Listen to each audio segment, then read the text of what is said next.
Good afternoon. I'm joined by the Deputy Prime Minister and the Minister for Climate Change and Energy Efficiency. I would alert you to the fact that the Deputy Prime Minister has to leave, I believe, at 2:20 to commence his journeys to APEC. Today, for the first time, both Houses of Parliament have voted to put a price on carbon. Today, Australia has a price on carbon as the law of our land. This comes after a quarter of a century of scientific warnings, 37 parliamentary inquiries and years of bitter debate and division. Today, our nation has got this done. It has taken the most effective step it can to cut carbon pollution. Today's vote means that the hard work now begins to cut carbon pollution, and we will do that, cutting carbon pollution by 160 million tonnes in 2020, the equivalent of taking 45 million cars off the road.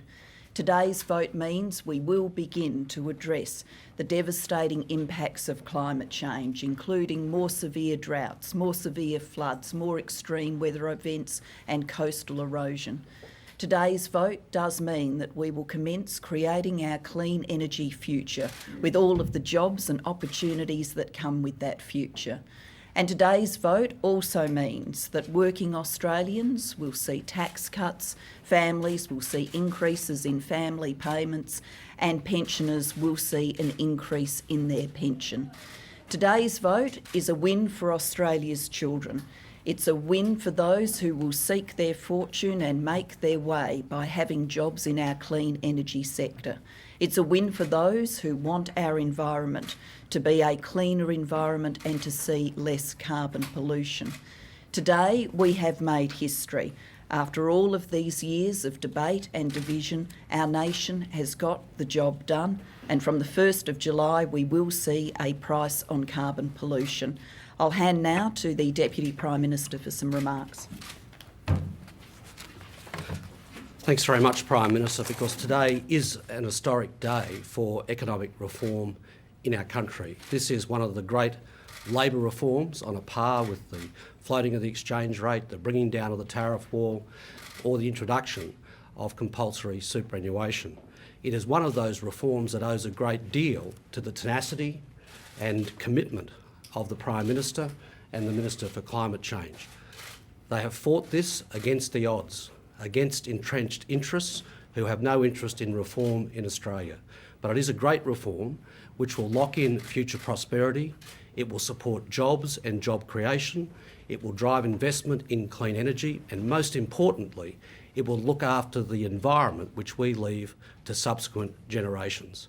This is a very important intergenerational reform for our economy and for our environment. Thanks very much, Prime Minister. The first thing I'd actually like to do is to congratulate the Prime Minister and the Deputy Prime Minister, because this has obviously been a very difficult issue to prosecute, and yet it is such an extremely important environmental and economic reform. And I'd also like to thank the Prime Minister for having the confidence in me to have carriage of this particular portfolio.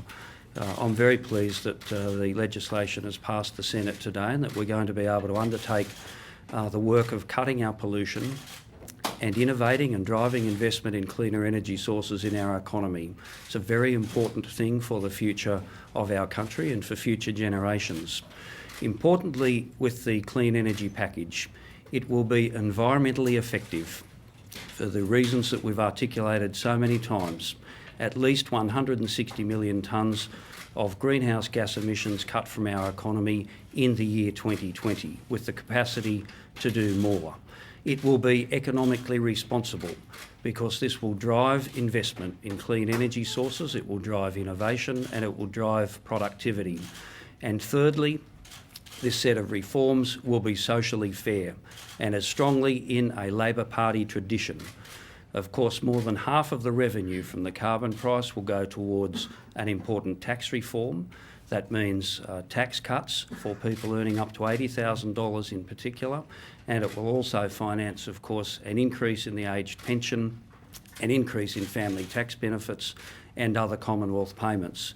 It is socially fair because the people who need help the most will receive the assistance that they need.